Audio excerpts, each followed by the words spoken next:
저는 CFA 한국협회 교육센터장을 맡고 있는 신왕건입니다. 제 이름이 신왕건이에요.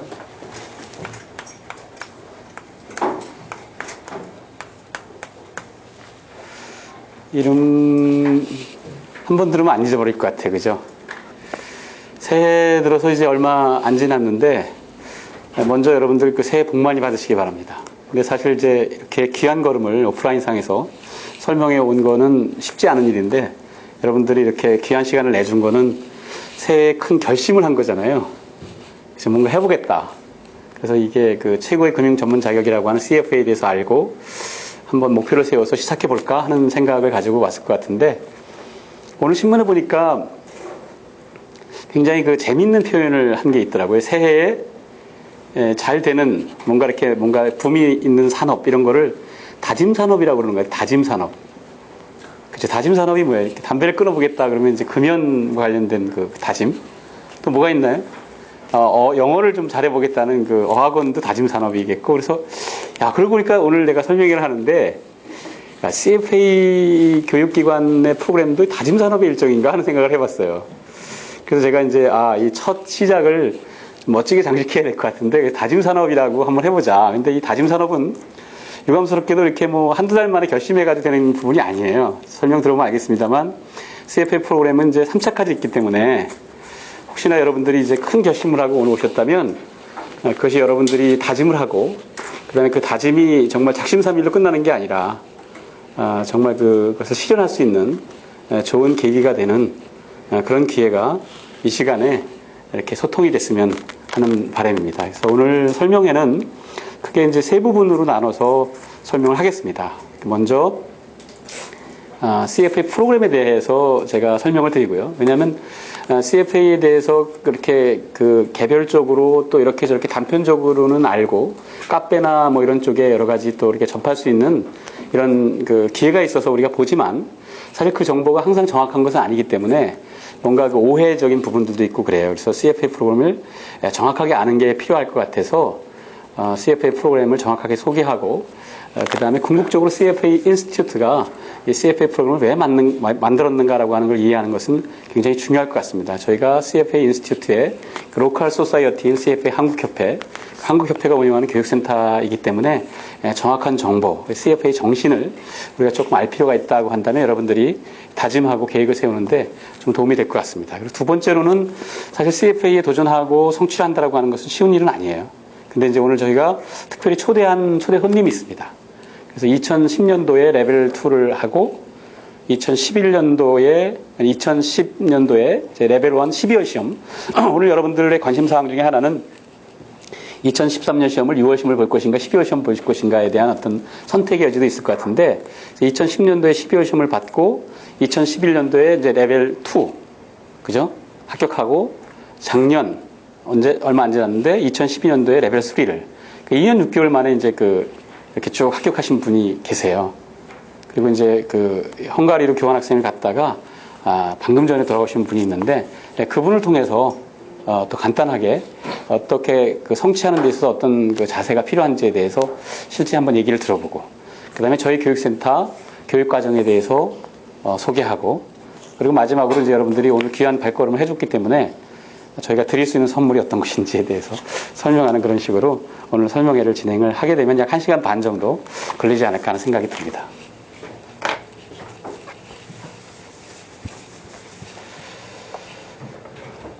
CFA는 이제 여러분들 아시는 것처럼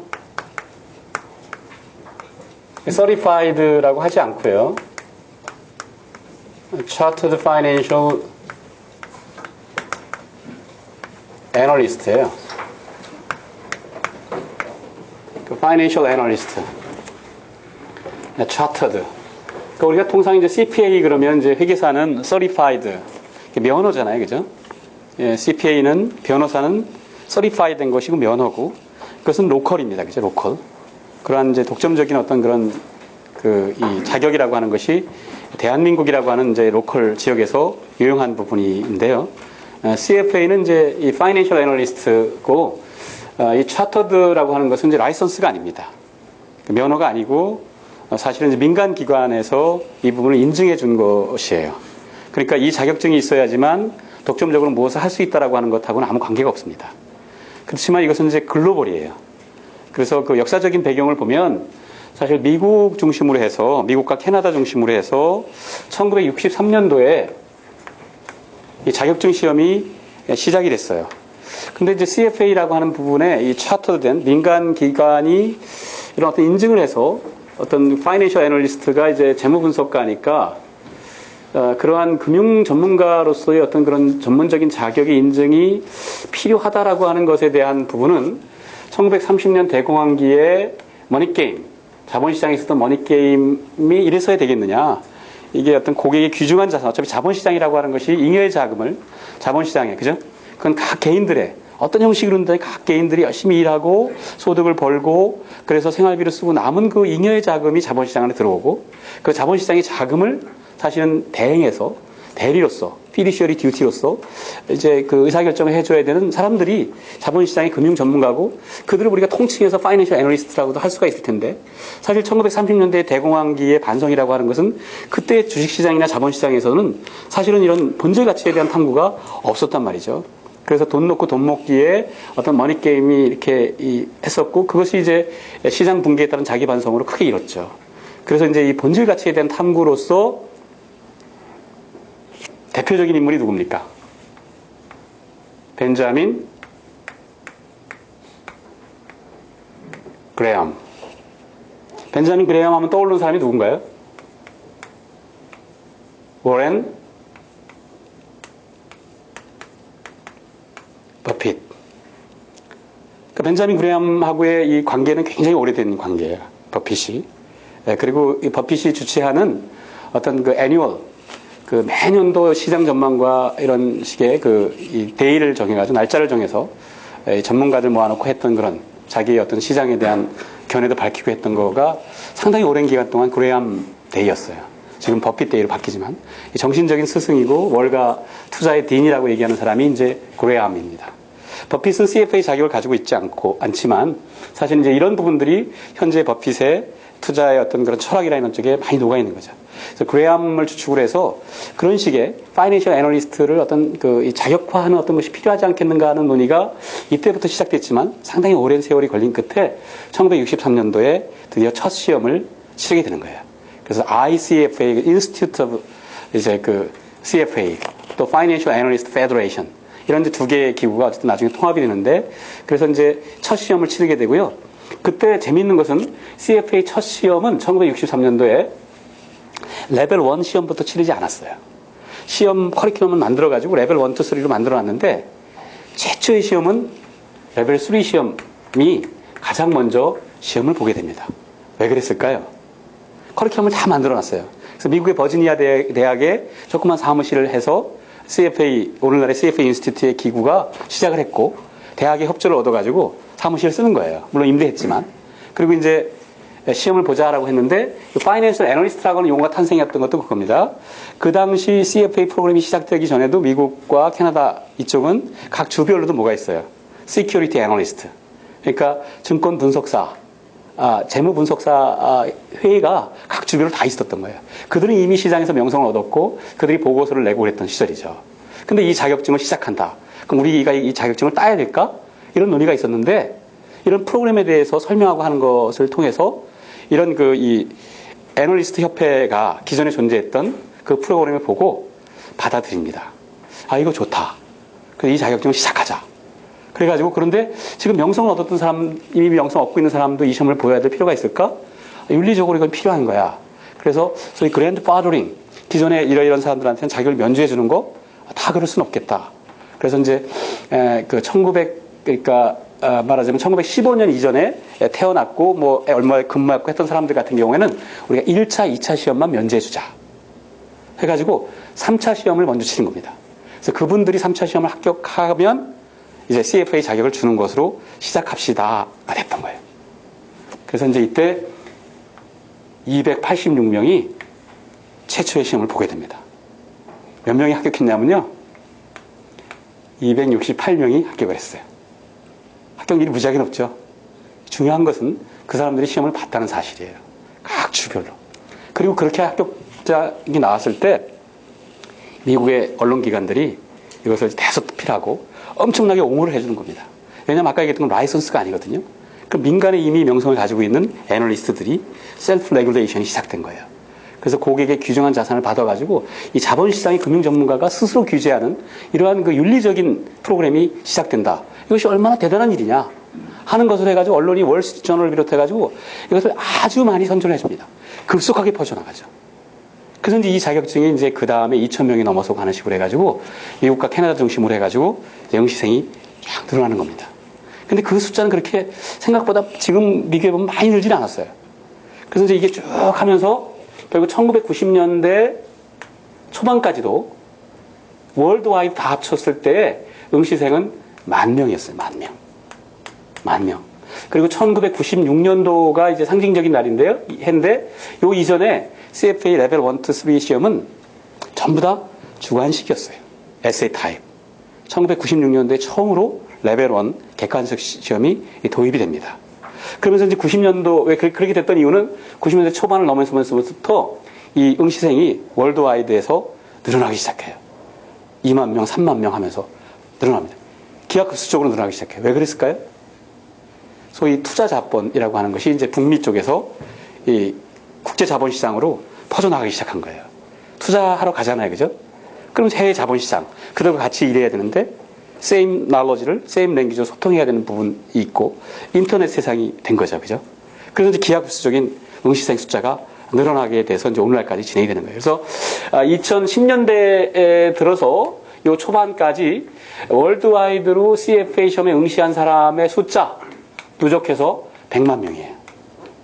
그리고 최종적으로 이제 3차 시험까지 합격해서 차터를 받은 사람은 몇 명일까요? 10분의 1이야. 10만 명. 그러니까 월드와이드로는 10%는 중간에 한 번에 다 패스하지 않지만 5년 만에도 하고 6년 만에도 하고 해서 최종적으로 차터를 받는 비율은 10%가 이 역사적인 평균입니다. 그런데 이제 여기에서부터 변화가 일어나죠. 또 쭉 하다가 그럼 이 기간 동안에 이게 50년 역사에 그죠? 50년 가까이 되는 부분 중에 100만 명이 시험을 봤단 말이에요. 근데 이제 2010년도 들어서면서부터 월드와이드로 시험 보는 숫자는 애뉴얼리 이 50년 동안에 누적된 응시 인원이 100만 명인데 요새는 월드와이드로 레벨 1, 2, 3 레벨 1은 6월 시험, 12월 시험 다 합쳤을 때 해마다 몇 명이 볼까요?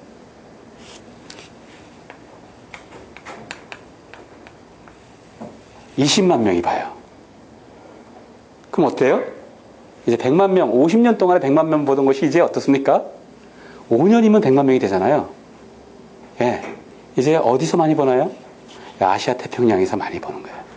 여전히 미국과 캐나다 많이 보지만 아시아 태평양에서 많이 보고 결국 그 20만 명의 폭발적인 증가를 가져온 것은 역시 중국. 해마다 3만 명 가까이 시험을 보는 것이고요. 인도가 여러분이 알고 계신 홍콩과 싱가포르 등등을 해가지고 10,000명, 15,000명, 2만 명 가까이 전체적으로 보는 것이 쭉 진행이 되는 겁니다. 우리나라 같은 경우에 이제 해마다 8,000명, 이 앞으로 오셔도 됩니다.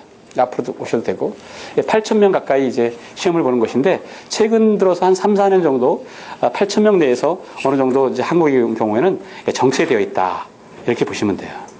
CFA 프로그램과 관련돼 가지고 조금 이따 자세히 설명하겠습니다만 우리가 CFA 시험에서 얘기했을 때 아까 이게 이제 역사적 배경이 이렇구나 민간이 CFA 인스티튜트가 부여하는 자격이고 이것은 글로벌이에요. 셀프 레귤레이션이고 최초의 태동이 그랬던 것처럼 어떻게 돼요? CFA 정신이 있는 거예요. 그것은 윤리 정신이에요. 그래서 정말로 윤리라고 하는 것은 그냥 간단하게만 설명해 드리면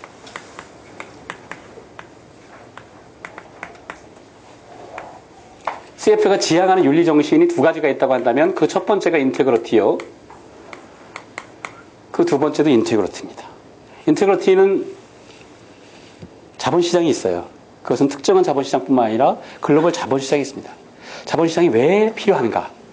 요새 시장의 위기, 2008년 이후에 금융시장의 위기를 얘기하고 이런 모든 것들은 어디서 시작됐나요? 불신에서 시작됐죠. 그죠? 탐욕과 관련된 것을 얘기하고 오큐파이 월스트리트 등등 얘기하잖아요. 그죠? 그것은 이제 근본적인 것은 뭐냐면 자본시장이 왜 필요할까를 생각해 보는 거예요. 자본시장이라고 하는 것은 아까 얘기했던 것처럼 이 피, 그죠? 혈류처럼 이 소중한 자산이 들어오고 그래서 우리가 공산주의 계획경제에 의존하는 것이 아니라 시장에서 형성되는 가격 기능에 따라서 제한된 자본이 생산적인 것에 먼저 투입돼 가지고 진행될 것을 믿는 겁니다. 그렇게 해서 어떻게 돼요? 거기서 자연스럽게 활성화되고 고용이 창출되고 하는 부분 쪽에 분명한 엄중한 역할이 있는 것이거든요. 근데 그것을 담보하는 것은 뭐냐면 이 기능의 효율적 기능을 담보하는 것은 이 안에 있는 사람이 파이낸셜 애널리스트가 맡긴 고객을 대리해서 의사결정하는 것이기 때문에 정말로 스캡티시즘을 가지고 파수꾼으로서 그래서 어떤 그런 그 왜곡되지 않게 리즈너블 베이시스 하에서 투자 의사결정을 하고 거기서 형성되는 가격이 페어 밸류를 형성하고 그것에 따라서 자본이 배분돼서 이 돌아가는 것을 했던 것이거든요. 그게 이제 자본시장이 존재하는 이유, 인테그리티예요. 그 인테그리티를 달성하려고 한다면 그 안에 있는 사람들이 그런 정신을 무장이 돼야 되거든. 그 인테그리티입니다. 그게 CFA 정신의 첫 번째 인테그리티예요. 윤리. 그 다음에 두 번째 그렇게 되려고 한다면 어떻게 돼요? 그런 마음만 가지고는 안 되잖아요. 그렇죠. 실력이 있어야죠. 실력이 있으려면 어떻게 해야 됩니까? 자세로서의 성실한 접근이 인테그리티입니다. 그 두 가지가 구현해 내려고 하는 것이고 그러한 인테그리티 하에서 하다 보니까 여러 가지 윤리 기준이 만들어졌어요. 그들은 어떤 레귤러터리가 특정한 나라에서 요구한 라이선스는 아니지만 그것이 참으로 필요하고 그래서 스스로 무효화해서 우리가 이렇게 하겠다라고 했을 때 그 신뢰는 커지는 것이기 때문에 그 명성이 이제 50년 가까이 이어지면서 많은 나라에서 이 CFA 시험을 보고 또 우리가 여러분들이 정말 큰 꿈을 가지고 왔다 그랬을 때 내가 이 자격을 하고 나의 어떤 커리어를 바꾸고 또 지금 대학생이나 또 사회에 진출하려고 하는 사람들은 여러분들이 꿈꾸는 세계는 이 대한민국의 좁은 울타리가 아니라 한 걸음 더 나아가서 글로벌 시장에서 한다고 했을 때 우리가 골든 패스포트라고 얘기하는 것은 그 프로그램이 가지고 있는 그런 정신에서 다시 시작되는 겁니다. CFA 프로그램은 어떤 특정한 스페시픽한 어떤 그런 이 전문가 양성이라기보다는 일반적인 전반적인 그 펀더멘탈을 충실하게 단계적으로 이루고자라고 하는 프로그램이에요. 그래서 일석에 그런 것들이 이루어지지 않고 체계적으로 하다 보면 1차, 2차, 3차로 구성된 걸 체계적으로 하다 보면 내가 전공이 무엇이든 어떤 사전에 어떤 공부를 했든 다 상관없이 1차 합격했을 때, 2차 합격했을 때, 3차 합격했을 때 자연스럽게 여러분들이 가지고 있는 디메릿이 있다면 그것이 싹 사라지고 여러분들이 가지고 있는 어떤 그런 그 궁극의 다양한 이런 에셋들이 있다고 한다면 그 에셋을 이렇게 보다 부각시켜주는 시너지와 같은 그런 프로그램이다. 이렇게 얘기할 수 있습니다. 그래서 그런 것으로 오늘날 이제 이 글로벌 자본시장에서 소통하는 언어로서의 골든 패스포트로서 CFA 프로그램이 발전되어 왔다라고 얘기할 수 있어요. 그러면 이제 여기에 그 교육 과정은 어떻게 구성이 되어 있냐면 처음에 63년도에 설계했을 때의 모습이 크게 바뀌지 않았어요. 그래서 적어도 3번에 걸쳐서 테스트해야 되겠다. 레벨 1, 레벨 2, 레벨 3. 그래서 정말 어떤 것이 필요하지? 지식이죠. 지식, knowledge. 그 다음에 실무적인 어떤 그런, 그죠? 이 능력들. 이런 것들을 이제 테스트할 필요가 있겠는데, 배경 자체가 파이낸셜 애널리스트. 그러니까 소위 증권회사 셀사이드 애널리스트를 중심으로 해서 시작됐기 때문에, 그리고 자산 운영하는 쪽으로 시작됐기 때문에 그쪽에 약간 오리엔트되어 있는 것이 사실입니다. 그렇죠? 그래서 이제 우리가 알고자 하는 것, 이 프로그램을 통해서 달성하려고 하는 것은 그런 기본적인 지식과 스킬적인 측면에서 첫째는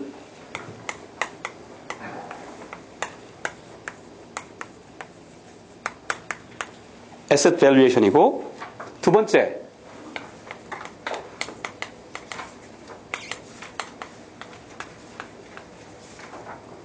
포트폴리오 매니지먼트다. 이거 분석 능력이고요. 이건 통합 능력이에요. 통합 능력이에요. 이건 분석 능력. 분석 능력이면서 밸류에이션이 가치평가죠. 분석해야 가치평가가 이루어지는 거죠. 삼성전자가 150만 원이다. 시장에서 형성되는 프라이스. 그레움이 얘기했던, 벤자민 그레움이 강조했던 것도 우리가 이것만 쳐다본다면 이건 머니게임이 되는 거예요. 왜 사느냐. 독립적인 추정치. 이걸 보라는 거거든요. 150만 원이 싼가 비싼가에 대한 부분. 언제나 어떻게 돼? 고정관념에 빠지지 말고 부지런하게. 그럼 어떻게 돼요? 삼성전자가 창출할 어떻게 됩니까? 퓨처 캐시플로우를 고민하는 거죠. 어저께까지 내가 믿었지만 새로운 뉴 인포메이션에 의해서 기존에 내가 가지고 있는 인포메이션의 세트를 한꺼번에 다 박살을 내고 새롭게 다시 들여다볼 수 있는 그러한 부지런함이에요. 그래서 언제나 독립적인 추정치를 말하려고 하는 자세. 이것이 이제 파이낸셜 애널리스트가 필요한 밸류에이션의 기본인 겁니다. 그것이 투자 대상이 주식이든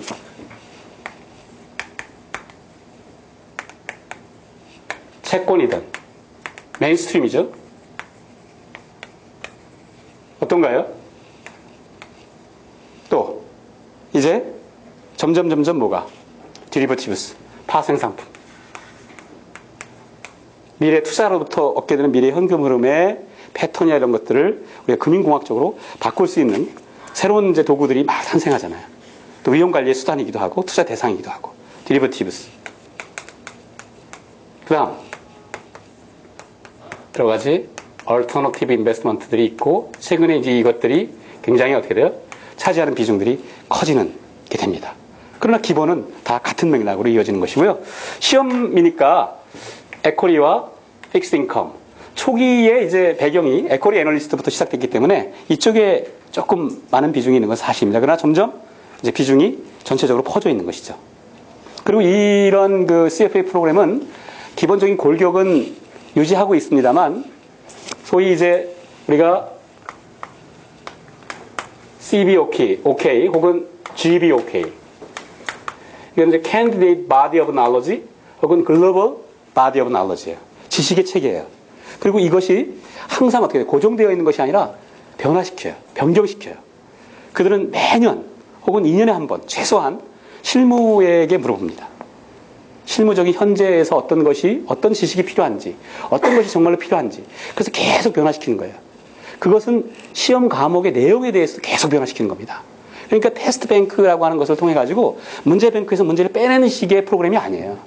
항상 실무적인 것을 물어보고 그거를 반영해서 교과서를 바꾸고 그래서 시험 문제에 반영하고 하는 겁니다. 우리의 수능처럼 어떻게 돼요? 항상 매년 시험 문제가 만들어지고 종이 시험으로 치르고 문제는 이렇게 써서 뽑아가지고 하는 그런 식의 것이 아니에요. 그러니까 옛날 건 옛날 거고 항상 새로운 건 새로운 거예요. 또 변하지 않는 과목들은 또 똑같은 패턴으로 있을 수 있지만 항상 달라진다라고 하는 것이 기본이 되는 겁니다.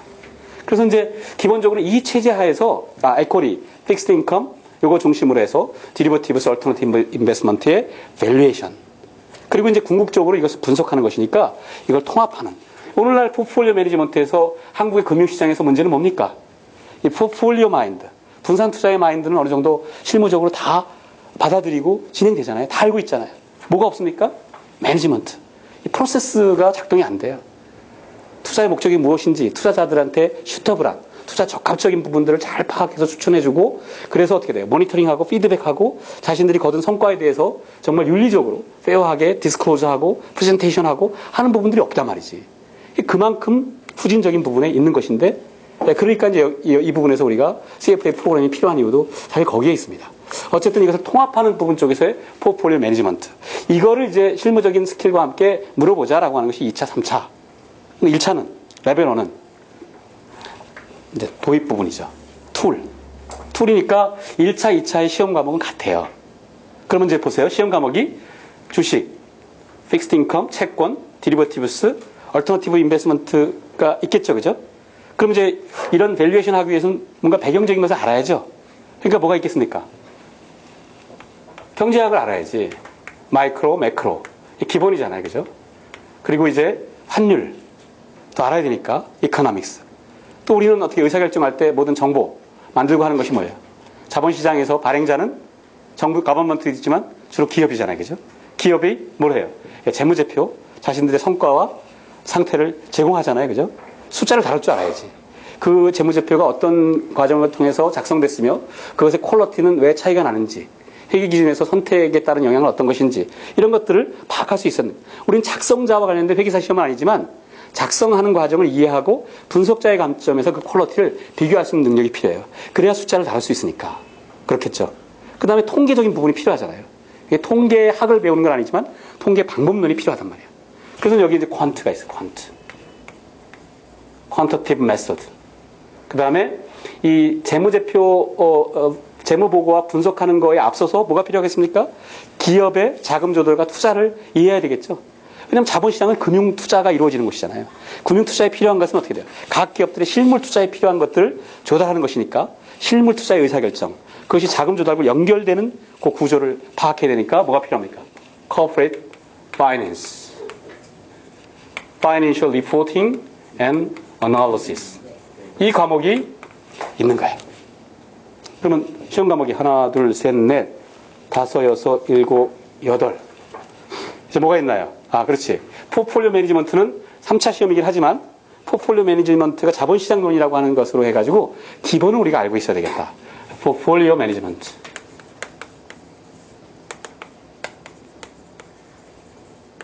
그리고 이제 그거야.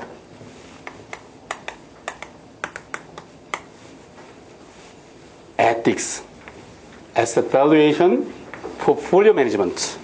큰 축으로 존재하는 겁니다. 그죠? 이게 툴이야, 툴. 그럼 이제 1차 시험과 2차 시험은 과목이 다 똑같이 10개 과목이에요. 1차는 도입 부분의 지식을, 2차는 실무에 응용하는 것으로 점핑이 일어나게 됩니다. 2배 이상 어렵게 되는 거예요. 1차와 2차의 차이는. 근데 이제 지금 이제 이런 우리 한국에서 CFA 준비하고 각종 카페나 이런 쪽과 관련돼 가지고 제가 이렇게 쭉 쳐다보면 주로 그런 쪽의 의견과 이런 것도 주도하는 사람들이 누구냐면 3차 시험까지 합격하지 못한 사람들이에요. 전체를 다 알지 못하는 사람들. 그리고 이제 1차 시험을 막 합격한 사람들. 2차 시험을 합격한 경험이 적은 사람들. 한국에 굉장히 많은 자격증들이 있잖아요. 금융투자협회 자격증들이 있고 자격증들이 있고 그래요.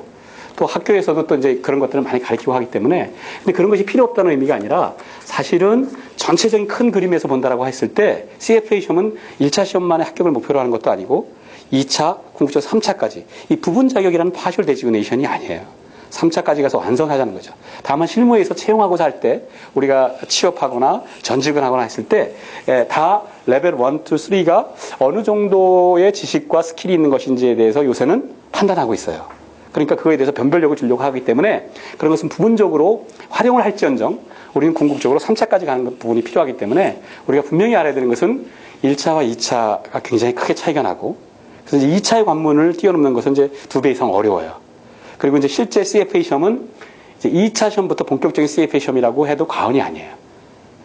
1차는 이제 다양한 백그라운드에 따라서 조금 더 수월하게 공부하는 사람, 아니면 시간이 많이 걸리는 사람, 또 어떤 측면에서는 비전공이라면 시간이 많이 걸려야 되는 경우가 있어요.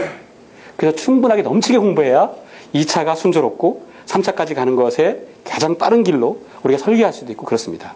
그러니까 CFA 시험은 3차까지 쭉 본다고 한다면 이게 1차에서 2차까지 점프가 일어나고 그 다음에 3차라고 하는 것은 이건 통합적인 것이기 때문에 또 백그라운드에 따라서 난이도가 느껴지는 것은 굉장히 다를 수가 있는 굉장히 실무지향적인 부분이다. 이렇게 보시면 됩니다. 그래서 이제 이 처한 상황에 따라서 어떻게 시험 준비를 해야 되는가라고 하는 것이 조금씩은 다를 수도 있다라고 하는 것을 여러분들이 이제 생각해 볼 수가 있고요. 그래서 궁극적으로는 1차, 2차가 똑같은 과목인데 이게 크게 점핑되면서 본격적인 밸류에이션 끝나고 나면 여기에 이제 아까 여기 했던 여기 있죠. 이코노믹스, 퀀트, corporate finance, 이 포트폴리오 financial reporting analysis 이런 것들은 시험 과목에서 이제 없어집니다. 다만 이코노믹스 같은 경우에는 이제 다른 이름으로 들어가 있긴 합니다만 기본적으로 여기서 회계나 기업금융, 퀀터티브 메소드 같은 경우는 2차까지만 존재하게 되고 3차 시험은 이제 완전히 포트폴리오 매니지먼트 아까 제가 얘기했던 이 매니지먼트 프로세스와 관련된 플래닝하고 그 다음에 실행하고 피드백하는 일련의 포트폴리오 매니지먼트 프로세스 전체가 하나의 시험 과목이다 라고 보시면 돼요. 그러면 이제 시험의 시간과 형식은 어떻게 되어 있는가?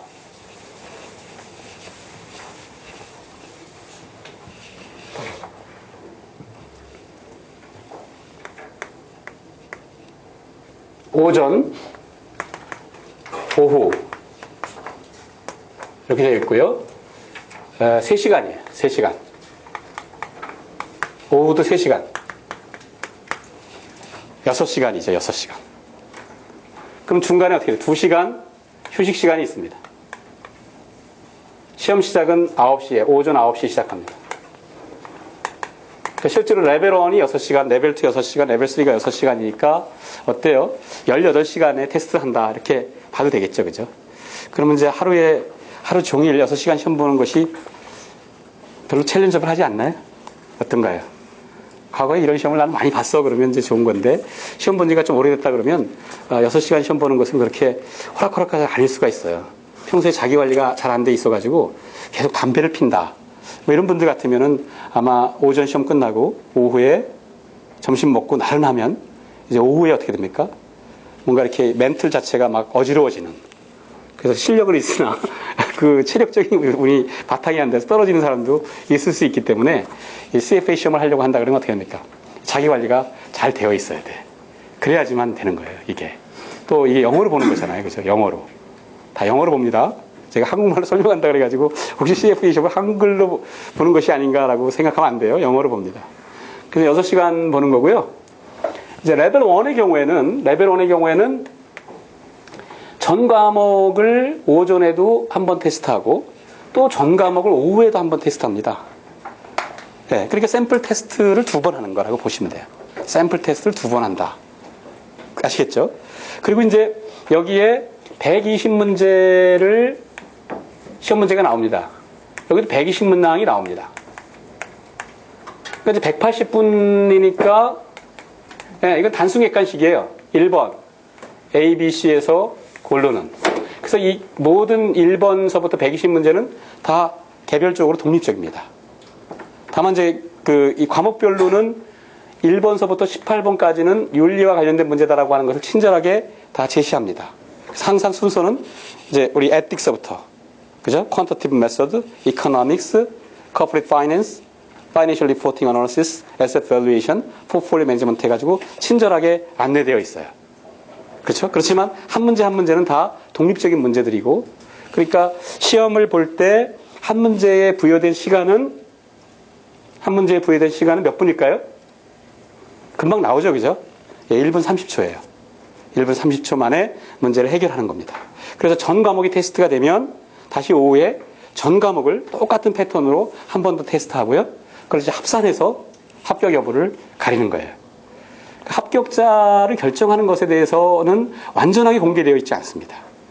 그러니까 이제 그냥 우리가 대강, 왜냐하면 그건 CFA 인스티튜트의 고유 권한으로 보드 오브 거버너, 그러니까 이사회에서 궁극적으로 결정하는 것인데, 메커니즘은 그렇습니다. 그러니까 두 개 합쳐서 상위 1%의, 이것도 공식적으로 디스클로즈 된 건 아닙니다만, 과거에 이제 이런 것들이 쭉 공시되어 있을 때의 정보들을 해서 추론을 해보게 되면 상위 1%가 받은 평균 점수가 있을 거예요.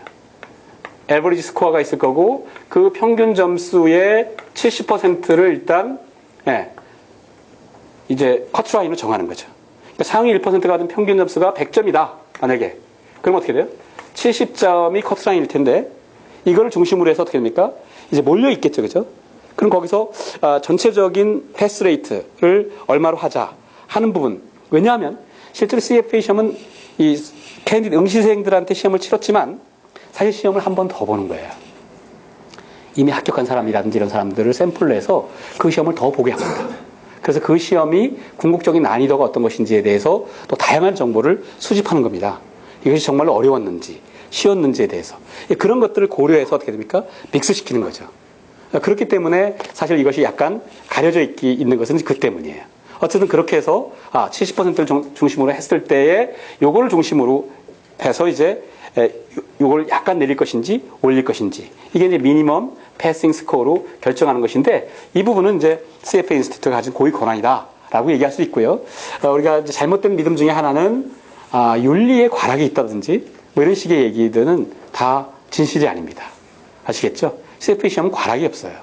종합적으로 그냥 결정하는 것이고, 다만 이제 윤리를 강조하는 것이기 때문에 만약에 최종적인 미니멈 패싱 스코어에 걸렸지만 우리가 여기서 이 중에 응시생 중에서 몇 명을 합격시키겠다라고 하는 최종 합격 인원을 결정할 수가 있을 겁니다. 그럴 때 너무 동일한 점수에 많이 몰려 있어서 그들이 의도하는 것으로 그 커트라인에 걸린 사람들 다 합격시켰을 때 너무 많을 경우에는 윤리 점수와 관련된 부분이 이제 판단의 기준이 되기는 할 거예요. 그러나 그럴 경우에 어떻게 한 문제만 더 맞추면 그런 것하고 아무 상관이 없는 것이 돼버리기 때문에 마지막에 걸려있는 그 부분 그것은 이제 CFA 인스티튜트에서는 에틱이라고 하는 것이 굉장히 중요하기 때문에 강조하는 것이다 보시면 됩니다. 그래서 혹시나 이게 보통의 경우에는 우리가 모의고사나 이런 것을 하게 됐을 때 교육센터에서도 이제 제시하고 하는 것은 실질적으로 이게 100점을 받는 경우는 굉장히 없을 것이기 때문에 이 90점이라고 가정한다면 어떻게 돼요? 63점이 될 텐데, 그래서 실제로 우리가 수년 동안 이렇게 그 경험에 따르면 실제로 100점 만점을 기준으로 했을 때 모의고사 점수나 이런 것을 봤을 때 65점 정도의 꾸준히 시험 이제 얼마 안 남겨놓고 받을 수 있다, 120문제를. 그러면 그렇게 한 상태에서 떨어진 사람들은 별로 없어요. CFA 시험은 당일날 막 컨디션에 따라서 달라지는 것도 있겠지만 그런 변수보다는 시험 보기 일주일 전에 대개 다 합격, 불합격이 결정이 돼요. 왜냐하면 실전 모의고사를 보고 난 다음에 우리가 예측했던 거와 달라지는 경우가 거의 없어요. 대개 다 결정이 됩니다. 공부하는 것에 따라서. 그러니까 의외의 변수가 별로 없는 거예요. 일주일 동안 내가 정말 빡세게 열심히 했다 그러면 그것이 바꿀 수는 있어요. 그만큼 공부한 것에 대해서 사실은 솔직하게 성과를 내는, 그리고 분명한 것은 떨어뜨리기 위한 시험은 아니다. 호락호락하진 않지만. 그렇죠? 네. 이게 이제 그 1차 시험이고요. 2차 시험은 이제 두 배 어렵다고 했잖아요. 1차 시험은 과목은 똑같은데. 시험의 형식이 180은 180은 다 같은데요. 이제 단순 객관식이 아니라 아이템 셋으로 바뀝니다. 아이템 셋이란 뭐냐 하면, 케이스는 객관식이에요. 이제 큰 케이스가 주어지고 이것이 한 묶음으로 6문제가 연결되어 있습니다. 물론 이제 삼지선다지만 6개의 문제로 한 세트, 아이템 세트로 제시되는 거예요. 근데 이제 이게 오전에 몇 개의 세트가 제시되냐면 10개의 세트가 제시가 돼요. 오후에 10개의 세트가 제시가 됩니다. 그죠? 10개의 세트가. 그러면 이제 한 개의 세트에 6문제니까 총 문제 수는 60문제겠죠. 오후에도 60문제죠.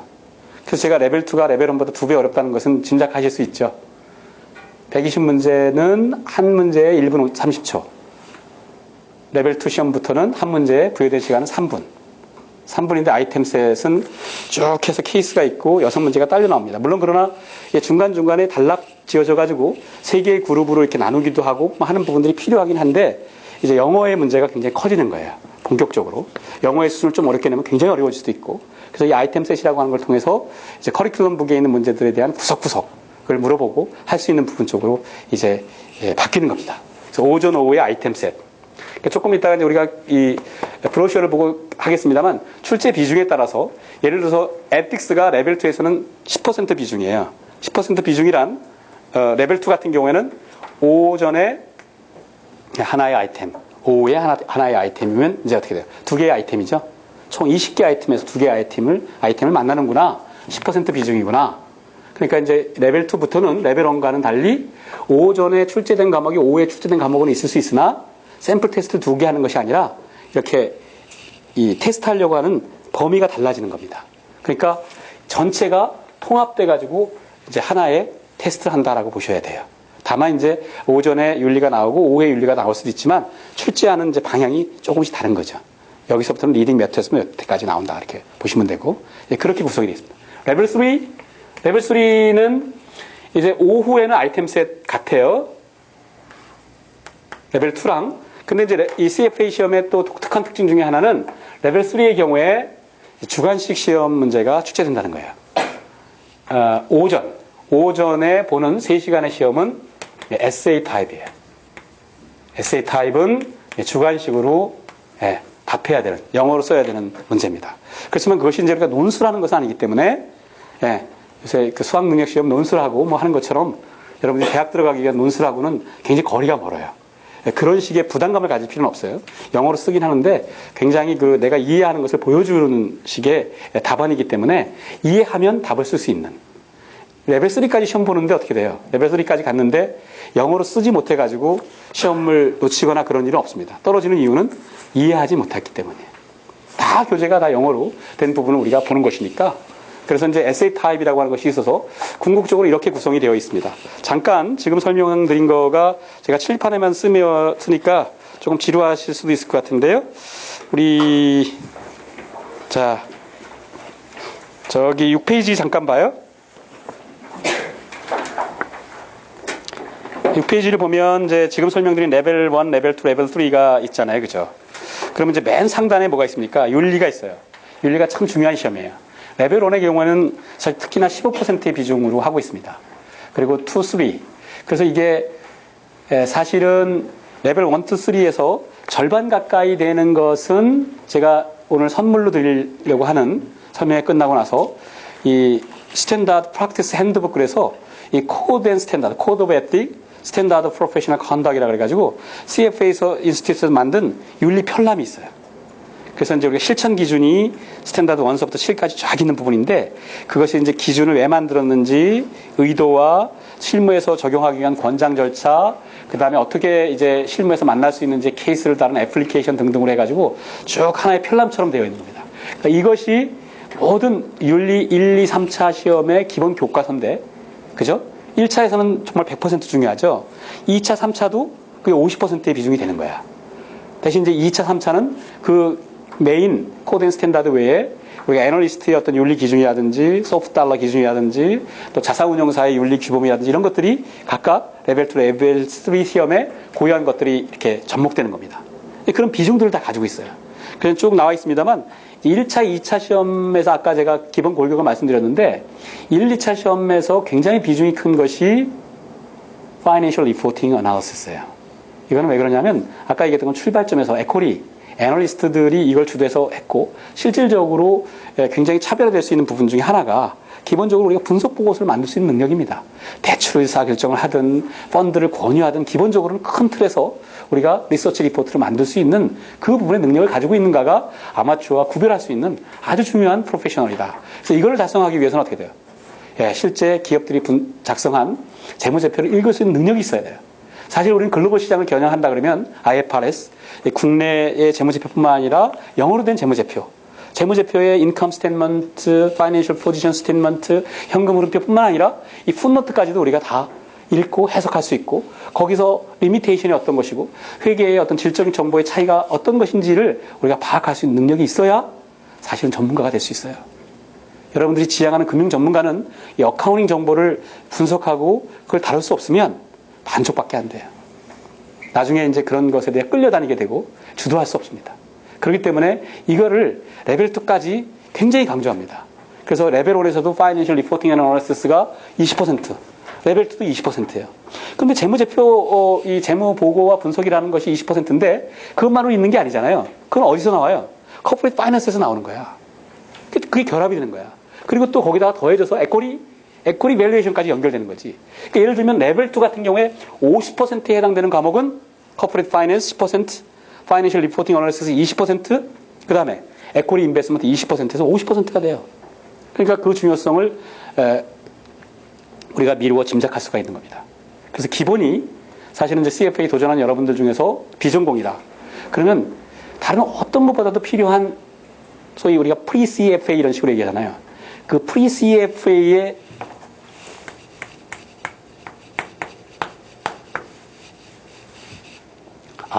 pre-economics, pre-quantitative method, 어쩌고 하는 거 다 필요 없어요.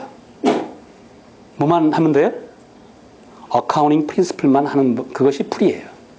왜냐하면 퀀터티브 메소드를 더 잘게 쪼개가지고 나누고 그 다음에 이코노믹스를 잘게 쪼개고 나누고 디리버티브스를 잘게 쪼개 나오는 거 아무 짝에 쓸모없어. 왜냐하면 CFA 레벨 1 자체가 어떻게 됩니까? 기본을 시작하는 거예요. 그러니까 기본은 뭐예요? 어카운팅 프린시플, 원서로 IFRS 에디션으로 좋은 책으로 원서 한 권을 딱 띄면 비전공의 메리트가 사라집니다. 내가 영어 읽을 줄 알고 어느 정도 수학, 그죠? 고도의 수학이 아니라 무슨 수학? 그냥 더하기 빼기 곱하기 나누기. 그리고 이 파이낸셜 캘큘레이터의 펑션을 가지고 어떻게 돼요? 우리가 컴파운딩 시킬 수 있고 디스카운팅 할 수 있고 그렇죠? 그래서 이 등비 수열을 몇 가지는 다룰 수 있고 하는 거. 여러분 대학 들어갈 때 했던 다 그거예요. 그걸 위한 별도의 무슨 사전적인 정지 작업이 필요한 것이 아니라 정확하게 어카운팅 프린시플을 원서로 동화책 읽듯이 쭉 하게 되면 그냥 그것이 이제 차별화된 거잖아요. 우리 고등학교고 대학 올라갈 때 그것만 딱 하고 나면 프리가 되는 거야. 나머지는 사실 전부 다 프리예요. 레벨 1 자체가. 예, 그렇습니다. 그래서 그 비중이 굉장히 크고 이건 어차피 툴 과목이니까 그 툴들을 단단히 하는 것으로 되어 있다. 이렇게 보시면 되는데요. 시험과 관련해 가지고는 요거는 바로 그 옆에 여기 펼쳐 있으니까 이제 그 7페이지에 여기 그 자료에 오타가 있네. 오타는 이건 이제 바로 잡고 넘어가야지. 그래서 거기 응시료 및 스케줄에 보면 그쵸, 준 2013년 6월 시험에서 예, 그게 그 이게 자료를 끄집어 올 때 오류가 생겼습니다. 거기 이게 이제 그 맨 왼쪽에 뭐가 있어요? 두 번째 줄에 9월 21일 2011 돼 있죠. 거기 2012예요. 그리고 그 다음 거는 이제 13, 2월 13일입니다. 2013년. 그러니까 올해 2월 13일이 두 번째 데드라인이에요. 여러분들 6월 시험을 보려고 하면 언제? 이미 first 데드라인 지나갔어요. 그죠? second 데드라인이 2월 13일까지가 second 데드라인이기 때문에 이때 시험 등록을 하는 것을 권합니다. 나는 6월 시험을 보는 거지만 그래도 나는 마지막 라스트 데드라인을 하고 싶어. 그럼 한 달 차인데요. 한 달 차인데 뭐가 문제예요? 굉장히 그 응시료가 늘어나게 됩니다. 그런데 지금 원화가 강세니까 이 한 달 동안에 아마 850원이 될지도 몰라. 뭐 이런 전망을 하신다면 좀 기다려볼 수도 있겠으나 그렇지 않다고 한다면 실익은 별로 없기 때문에 그렇죠? 예, 그거는 이제 제가 바로 잡았습니다. 자, 이것이 이제 CFA 프로그램과 관련해 가지고 전체적인 큰 맥락입니다. 어떻게 준비해야 되고 하는 것이구나. 이렇게 구성되어 있구나. 라고 하는 것을 이제 볼 수가 있고요. 근데 여러분 이제 그 CFA에 말하자면 한국 시장에서 CFA는 이제 어떤 의미가 있을까라고 생각해 보면 사실 우리가 이제 한국 금융이 낙후돼 있다라고 하는 얘기를 많이 하는데 사실 우리가 실물하고 이 금융을 보면 어떨까요? 낙후돼 있다라고 하는 얘기가 많이 틀린 것은 아닌 것 같아요. 실물이라고 하는 것에서 본다고 한다면 뭐 삼성전자와 현대자동차로 대표되는 이 실물의 성취가 있었지 않습니까? 실질적으로 우리의 국력이라든지 이런 쪽 수출이라든지 한다고 한다면 사실은 저기 이 1945년 광복 이후에 쭉 해서 자, 우리의 실물적인 성취라고 하는 것. 그래서 이 과거 50년, 60년 기간 동안에 과연 그 이런 가장 낮은 수준의 후진국에서 여기까지 올라온 나라가 있는가라고 생각해 보면 없죠. 아일랜드나 이제 이런 쪽이 우리하고 많이 비교가 됐습니다만 이제 금융위기 이후에 탈락을 했고 결국 우리가 이제 그런 성취를 이뤄냈다고 하는데 그것과 비교해 본다고 한다면 이제 금융이라고 하는 것은 정말로 이제 많이 낙후돼 있다. 우리가 이런 로컬적인 차원에서 한치도 벗어나지 못하고 글로벌로 나갔다가 삼성증권 철수하고 하는 것들이 사실 있거든요. 이걸 하기 위해서 필요한 것은 사실은 실물과 마찬가지로 이 금융의 이제 수출이 있어야 되는 거죠. 금융의 수출이 있어야 된다. 금융을 수출한다라고 하는 것은 우리가 이러이러한 뭐 펀드를 모집해서 인사이트 펀드 해가지고 어떻게 됩니까? 중국에 다 투자하고 이렇게 또 뭐 브릭스에 투자하고 하는 것이 금융을 수출하는 게 아니죠, 그죠? 금융을 수출한다라고 하는 것은 금융 서비스를 수출하는 거예요. 금융 서비스를 수출한다. 그래서 매일경제에서 보면 이제 아시아 웰스와 관련된 이 지도를 그리겠다라고 얘기하는데 그런 것처럼 세계의 부.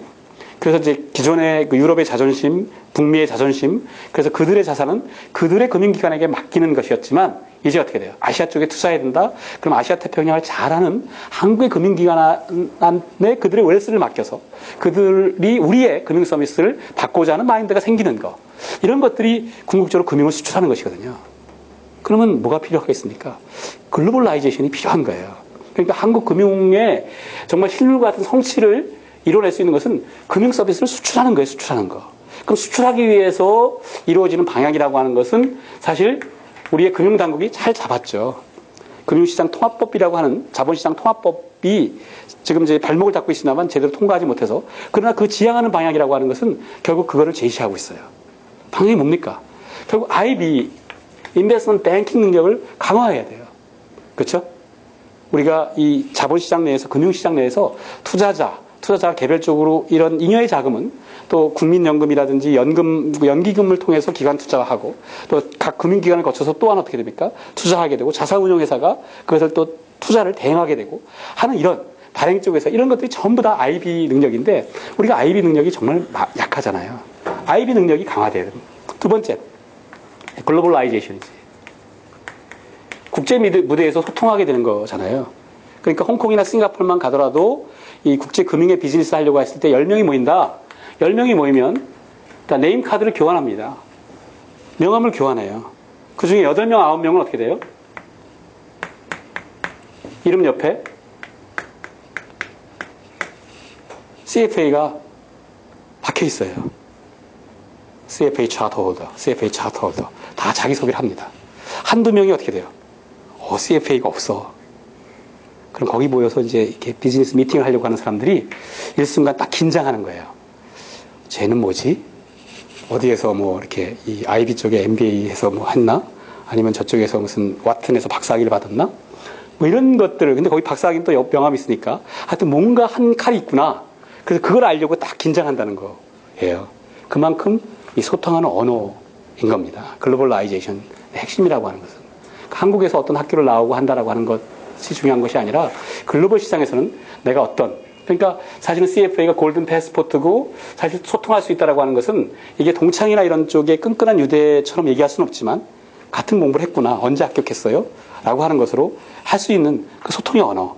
궁극적으로 아까 윤리의 정신을 얘기할 수 있는 것이니까. 그 다음에 마지막 세 번째가 셀프 레귤레이션이죠. 그죠? 자율규제와 관련되어 가지고 스스로 우리가 이걸 제시하겠다.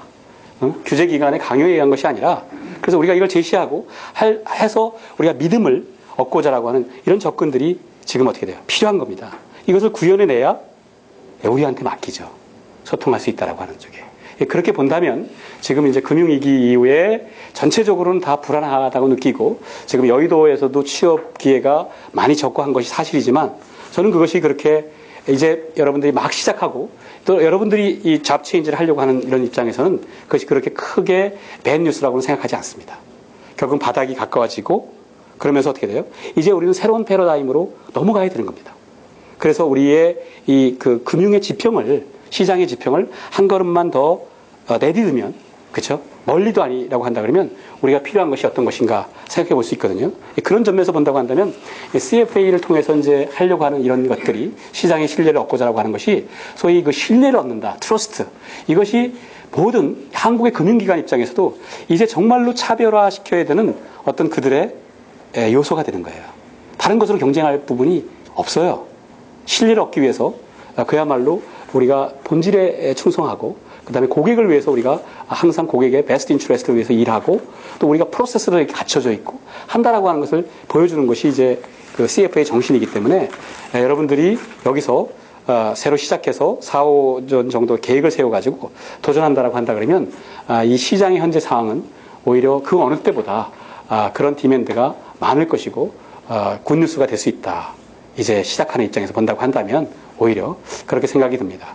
그래서 이제 잠깐 동안 아까 얘기했던 것처럼 제가 설명을 드렸고 우리 교육센터의 CFA 교육 과정과 그 다음에 오늘 오신 분들에 대한 어떤 그런 선물을 얘기하기 전에 아까 얘기했던 것처럼 이러한 그 CFA 이 커리큘럼 또 교육센터에서 공부하고 실제로 아직 그 대학을 졸업하지는 않았어요.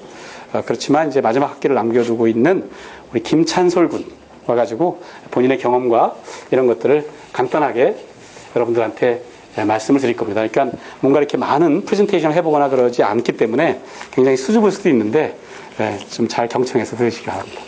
이리 오세요.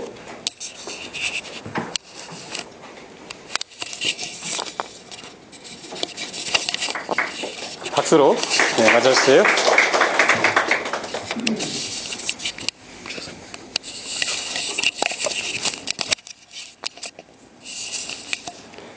우리 김찬선 군은 이제 지금 경희대학교 경영대에 다니는 학생이고 여러분들처럼 이렇게 설명회에 왔다가 아까 얘기했던 것처럼 2010년도에 이제 12월 1차 시험을 봤고요. 그리고 이제 2차, 3차까지.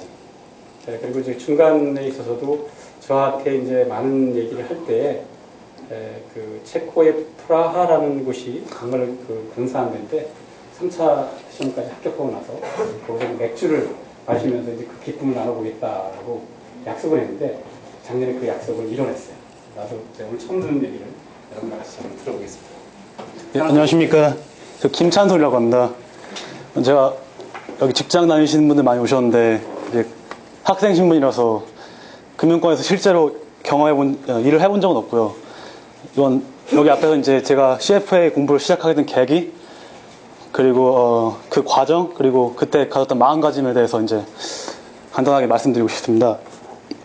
우선 제 계기, 이 공부를 시작하게 된 계기가 되게 우연적이었는데, 정말 군대 가기 전까지도, 그러니까 남들이 다 노는 것처럼 술 마시는 거 좋아하고 친구들 노는 거 좋아하고 그랬었는데, 이제 갔다 오고 나서 주식 투자에 대해서 관심을 갖게 됐습니다.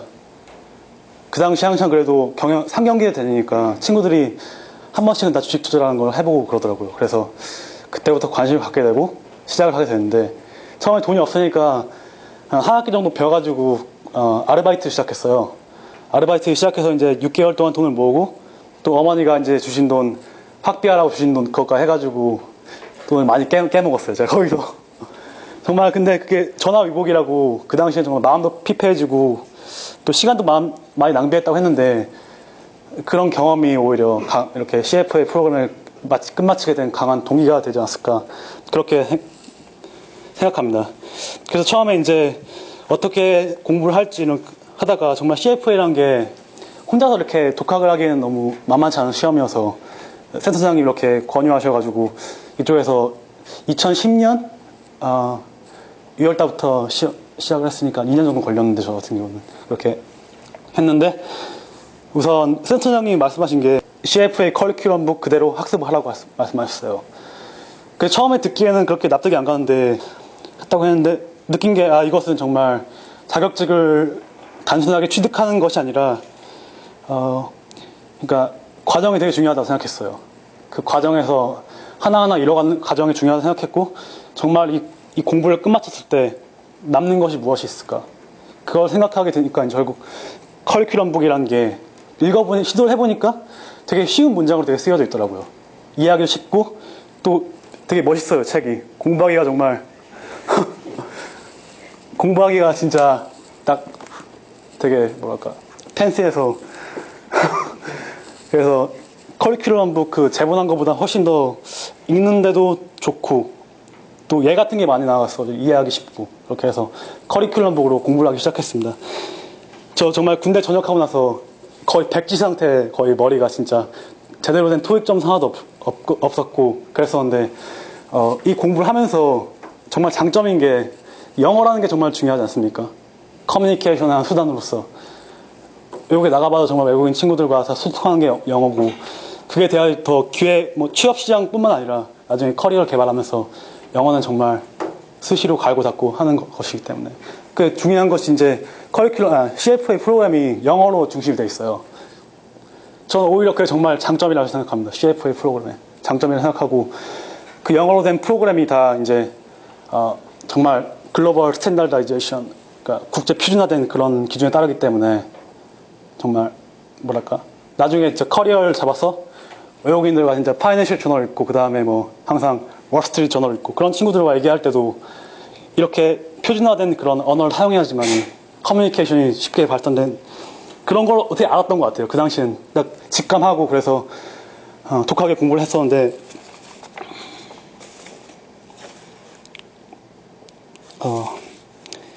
이게 정말 저 같은 경우는 딱 2년 걸렸는데 최소 3년이 걸린다는 시험이고, 정말 쉽지가 않은 시험이라고 합니다. 1차 레벨 1부터 시작해서 이렇게 한 번에 이렇게 원큐에 패스 확률이 이제 한 3%니 4% 내지라고 하니까, 정말 그런 강한 의지력과 그런 집중력, 그리고 그런 게 필요하다 생각하고요. 정말 당연한 얘기만 보이는데. 천천히. 예.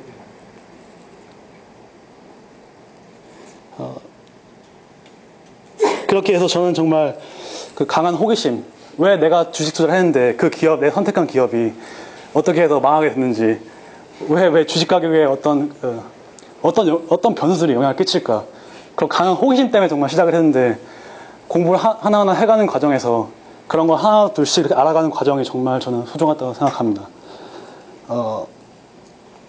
그렇게 해서 이제 이번에 이제 저는 공부한 과정을 좀 말씀드리고 싶은데, 특히 3차가 되게 어려웠어요. 저 같은 경우는 1차, 2차 과정과 어느 정도 그래도 학부생 때 살짝 들어본 개념들이고, 또 따라가는 데는 그렇게 문제가 없었는데 3차는 정말 들어보지도 못한 그런 포트폴리오 매니지먼트, 정말 그렇게 자산운용사에서 이렇게 자산을 운영 안 하시는 분들은, 안 해보신 분들은 정말 그게 정말 생소한 개념이기 때문에 이걸 어떻게 해야 되지 했는데, 저 같은 경우는 또 작년에 또 1년 동안 유럽에서 공부하다 보니까 정말 공부하기도 바쁜데 이렇게 CFA 이렇게 시간을 할애하기 정말 힘들었어요. 거기다 엎친 데 덮친 격으로 제 친구가 이제 룸메이트가 미국인 친구였는데 매일 이렇게 술 마시고 오고 밤에 노래 크게 틀어놓고 잠도 못 자게 하고 그래가지고, 그렇게 해서 정말 짜투리 시간을 잘 활용해야겠다는 생각이 들어서 느낀 것이, 이제 3차 같은 경우는 이제 에세이 타입을 쓰게 되는데, 정말 차별화되는 것이 이 개념을 알아도 정확히 알아야지 거기에 대해서 허술을 할 수 있습니다. 그래서 딱 시간이 정말 한정돼 있어서 저는 딱 커리큘럼북을 딱 한 번만 읽자. 한 번만 읽되 그 내용 모든 걸 다 이해하자.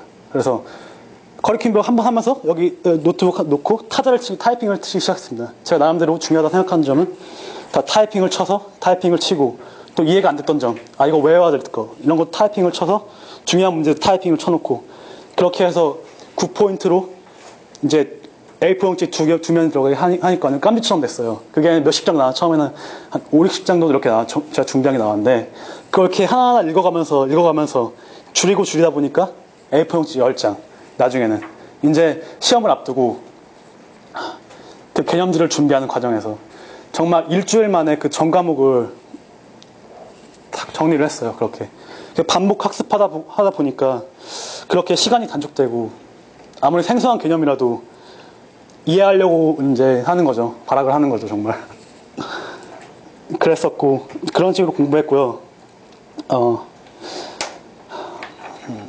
이게 정말 센스 형님 말씀하셨듯이 국제적인 자격증이라는 게, 제일 친한 친구가 우크라이나에서 온 유리라는 친구인데, 이 친구 정말 똑똑한 친구이고, 캐나다 명문대학교 알버타에서 이제 로우랑 그다음에 파이낸스 디그리를 2개 받았어요. 석사과정을. 그리고 지금 헝가리에서 이제 PhD 금융 그쪽 공부한 친구인데, 그 친구랑 대화를 정말 많이 했는데, 나도 정말 이제 대학교를 마치고 직장을 다니면서 미국에 있는 탑 MBA 도전해보고 싶다 하니까, 그 친구 하는 말이 왜 그러냐, no problem 하면서, CFA는 정말 국제적으로 인정받는 최고의 디자인 네이션이고, 그걸 취득했는데 굳이 MBA까지 가서 그걸 반복할 필요가 있겠어? 말하는 걸 들어보니까 정말 이 CFA라는 것을 통해서, 물론 이게 뭔가 보장한다는 그런 라이센스는 아니지만, 적어도 앞으로 공부를 어떻게 해나가야 되고 또 배워가는 과정을 큰 밑바닥을 그렸다는 게 정말 저는 중요하다 생각하고, 그리고 이제 어디서 헝가리에서 이제 말했던 게, 그 동유럽 쪽에 있는 채권에 대해서 크레딧 리스크, 프리미엄이 정당화된 건지 한번 그렇게 대학원 과정이었는데, 같이 조원들이랑 프로젝트를 한 학기짜리를 했어요. 하는 과정에서 CF에 이렇게 사용됐던 그런 용어들이나 그런 개념들, 그런 게 그대로 적용된, 그런 헝가리나 낯선 땅에서도 이렇게 커뮤니케이션이 된다는 거에 대해서 정말 이거는 이제 세계 모델을 위한 것이다. 그런 것을 느꼈고, 이번에 제가 런던 쪽에 인턴 포지션 알아보려고, 이제 런던 쪽에는 되게 지역 쪽에서도 그렇고, 런던뿐만 아니라 무슨 중소도시 이런 되게 중소형 자산운용사랑 그 다음에 투자 자문사가 되게 많아요. 제가 그 리스트를 만들어서 한 500개 정도를 기업을 뽑아가지고 이제 제 커버레터를 보냈는데, 그쪽에서 되게 관심이 많더라고요. 정말 인터뷰 한번 보라고 이렇게 몇 번 전화도 받고 그랬었는데, 제가 그때 비자 문제가 해결 안 돼서 그 기회는 잡지 못했지만, 이건 정말 CF에는 정말 이렇게 해외 무대로 나가기 위해서는 정말 이게 중요한 것이다. 저는 그런 생각을 했습니다. 그 골드 스탠다드라이제이션, 패스포트라고. 그리고 이게 정말 짧게는 3년 정도 걸리는 시험인데, 제 주변에도 이렇게 같이 공부하시다가 이렇게 페이를 하셔가지고 한 2번, 3번 치신 분도 많으시고, 3차 같은 경우는 어려워서. 그런데 그렇게 하려면 정말 집중력이 되게 필요합니다. 집중력을 낼 수 있다는 건 정말 강한 체력이 필요하죠. 저는 그래서 운동을 하루도 거르지 않고 열심히 한 것 같습니다. 공부는 조금 소홀히 하더라도 정말 운동, 체력 관리를 튼튼히 해가지고 했던 게 그 마지막 시험장에서 진짜 그 체력과 그 두뇌 회전력 그런 걸 바탕으로 해서 합격을 한 것 같고요. 그리고 이게 두뇌라는 게 정말 웃기는 게 항상 전 웨이트 트레이닝을 좋아해서 운동을 좋아하는데 이렇게 운동을 하다 보면 정말 매일 똑같은 강도로 똑같은 빈도로 똑같은 시간에 이렇게 똑같은 열정으로 이렇게 하다 보면 정말 몸이라는 게 되게 간사해서 그 과정을 다 이해해버리고 아 얘는 여기 이제 오늘은 어디 할 차례야 어디 이렇게 어떤 강도를 하겠지 다 이해해버립니다. 그래서 전혀 이렇게 몸에 발전이 없는 건데 이거를 이제 뭐랄까 두뇌도 마찬가지로 똑같은 패턴으로만 이렇게 하다 보면 정말 이렇게 지루해지고 그게 발전이 없는 것 같습니다. 그래서 저는 두뇌를 속이기 위해서 노력했던 것 같습니다. 어떤 때는 이렇게 개념 위주로 하다가 이제 또 다른 방법 이제 뭐 그래픽이나 시각적인 그런 거 한번 도입해보고 또 청각적인 거 아니면 또 이렇게 수시로 되게 공부 패턴을 다양화시키기 위해서 노력했던 것 같습니다. 워낙에 개념들이 많기 때문에 거기 많은 시간들이 필요한데 관건은 어떻게 정말 포기하지 않고 집중력을 발휘해서 짜투리 시간 아껴가면서 지하철에서도 많이 공부했고 밥을 먹으면서 많이 공부했고 정말 여기 정말 이렇게 옵세스 돼가지고 한마디로 목표한 건 반드시 이루겠다. 한 번의 실패도 없이 1, 2, 3를 이렇게 빨리 끝내고 내가 정말 하고 싶었던 그런 공부를 하고 싶다는 그런 열망이 강해서 그게 저를 이렇게 성공하게 한 것 같습니다. 예, 여기까지 하겠습니다.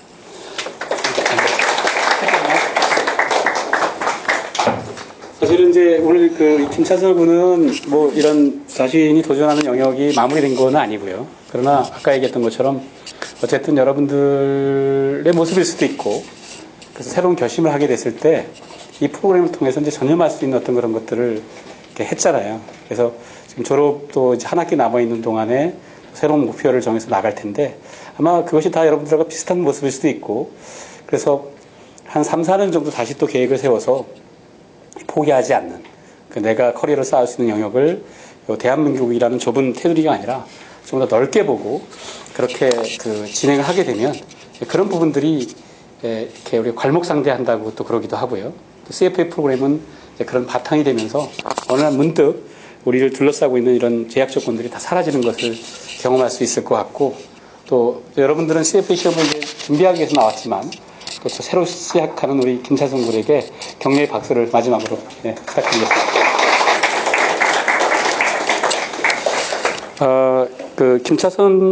김찬솔 군 외에도 사실은 이제 제가 설명회 때 하면 생각이 나는 게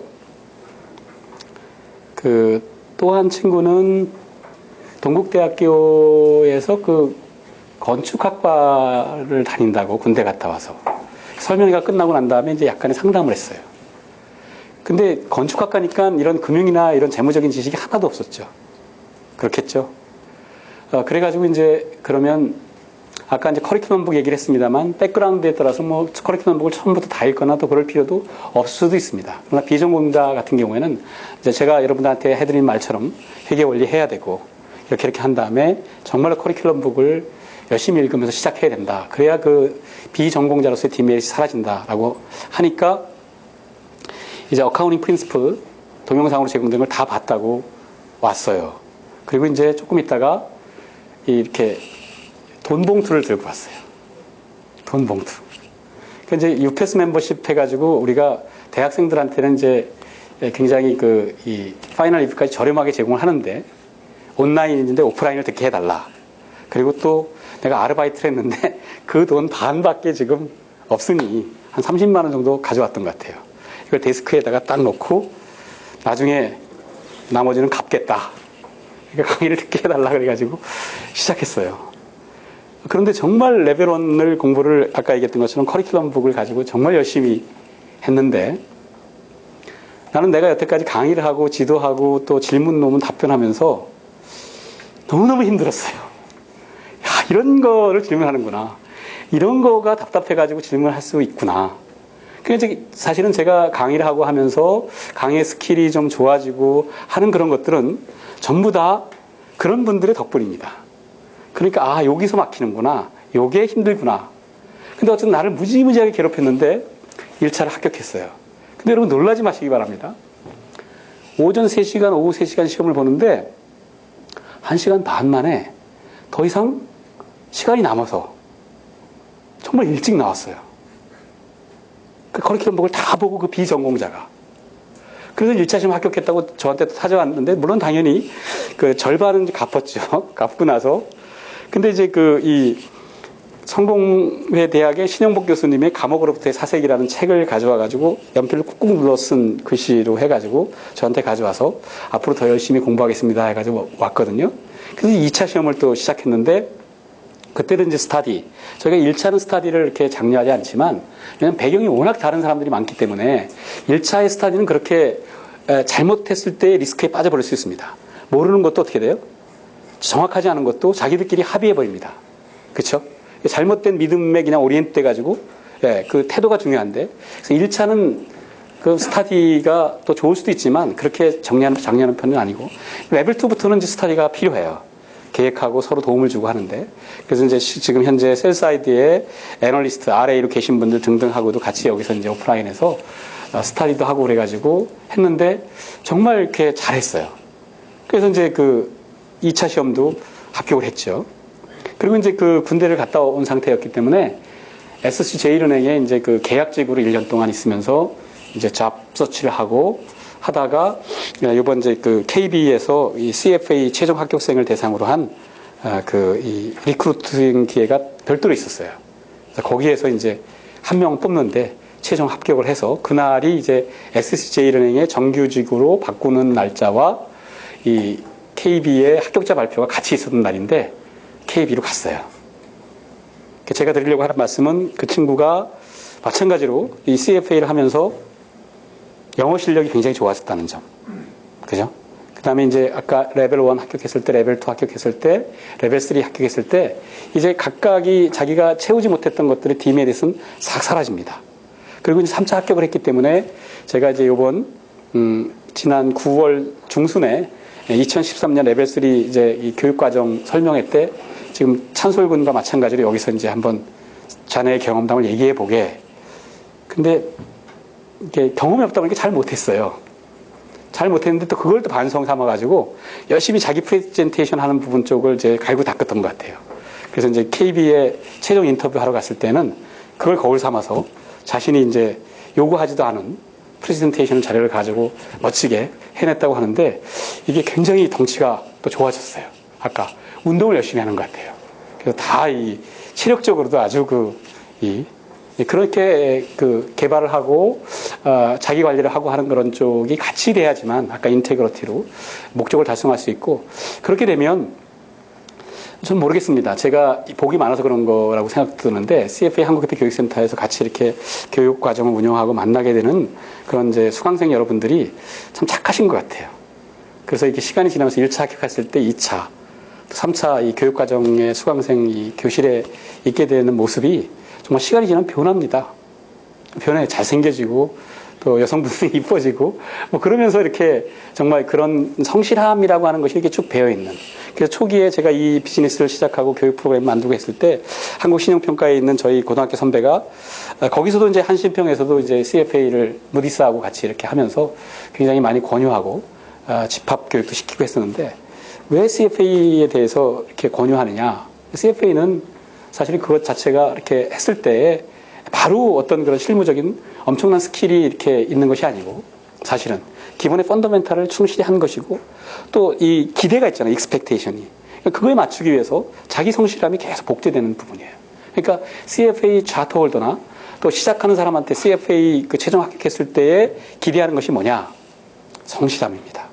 그래서 이렇게 맡겼을 때 충실하게 자기가 스스로 자기 할 일을 헤아려서 해나가는 그 기본이 요구되는 것이고요. 그걸 굉장히 높이 사는 것 같아요. 자, 이제 마지막으로 CFA와 관련돼 가지고 이제 저희 교육센터 프로그램과 이 준비인데요.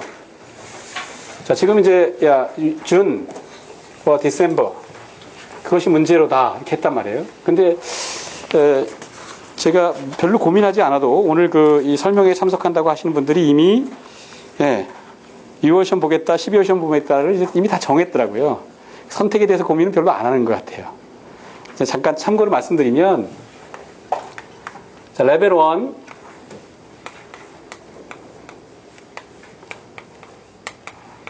이걸 결정하는 것은 이제 아까 얘기했던 것처럼 일단 2월 13일 날, 2월 13일이 예, 이때에 시험 등록을 할 거냐 말 거냐 결정이겠죠, 일단. 그죠? 그래서 6월 시험을 볼 것인지 아니면 12월 시험으로 미룰 것인지에 대한 판단인데, 여러분 그 CFA 합격률이 레벨 1, 레벨 2, 레벨 3의 패스 레이트가 월드와이드로는요, 2012년 시험을 중심으로 해서 보면 레벨 1 합격률이 38%입니다.